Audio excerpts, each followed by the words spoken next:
Well, I just wanted to say one final thing about Edward Savitz, the man known as Fast Eddie or Uncle Eddie. Uncle Eddie out of Philadelphia. Yeah, he, when he was arrested, you know, they got to search this storage locker he had, Howard.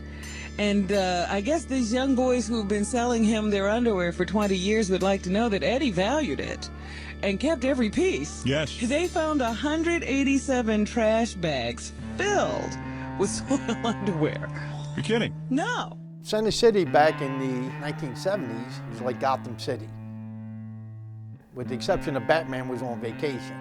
It was a magnet for troubled kids. In 1976, I met Eddie Savitz. Wherever he was going to be that night, there would be at least 30 or 40 kids. And I used to think, damn, how much dick can this fucking guy suck? One kid would start to talk and he would say, well, you know, all I did was sell my underwear, but he fucked them.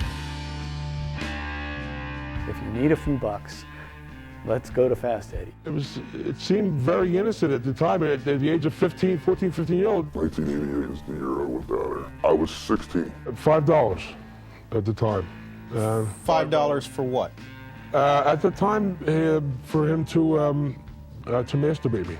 He had this one room though, we called it the den of perversion. I had to take a shit, so I took a shit. He had a catcher, and he graded my shit, and I thought it was the funniest goddamn thing in the world. Eventually he had oral sex with you. He also asked you for anal sex, you know. I was working with a group of 7 students, and one of the kids said, we should tell him about Uncle Eddie. One of the kids said, well, we can't tell him about that because he told us in the first session that he has to report child abuse. On Close-Up this morning, the legacy of Uncle Ed. Uncle Ed is Ed Savitz, a businessman infected with AIDS, who prosecutors say may have solicited sex or sexual acts for cash with hundreds of Philly area teenage boys for more than a decade.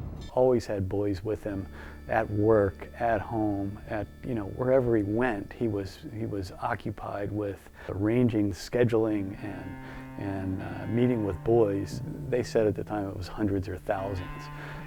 It's unheard of that somebody could do this for so long and not be stopped by the authorities. From my understanding of the Eddie Savitz case, it is possible that he was part of a power broker pedophile network.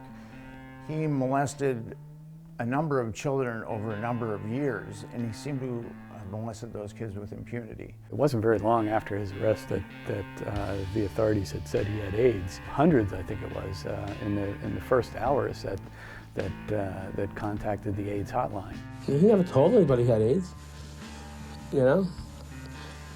I mean, it was a routine for a lot of kids. You know, every once a week or something like that to go see Fast Eddie. We're several blocks away, and the cops would ped stop us. What are you going over there at Fag's house? As a person who has a job in high finance, who lives in a nice apartment building, that's a measure of immunity in America, and that's what I think he really enjoyed to perfect his criminal behavior. Just at Newman, I would say that there were a few hundred kids, and again, over several years. Like Eddie Savitz was affiliated with a boys club. Jerry Sandusky was affiliated with Second Mile. Lawrence King, who ran a power broker pedophile network, was affiliated with a girls club in Omaha. They kept talking about Coach Jerry. So in 1978, they take me to, I don't know at the time, at a Penn State football game. That's the first time I officially met Sandusky. Eddie Savitz we were supposed to do a thing called kid swapping, which is child sex trafficking. What happens is, if Sandusky came to Philly, He'd bring some kids. He'd bring kids and they'd swap with the host and vice versa. Yeah, they thought it was weird, but nobody thought it was wrong and nobody didn't go back. I know, it's just funny to us. We didn't give a shit. He never molested me or, he was an old man. He was very small. You know, what was he gonna do?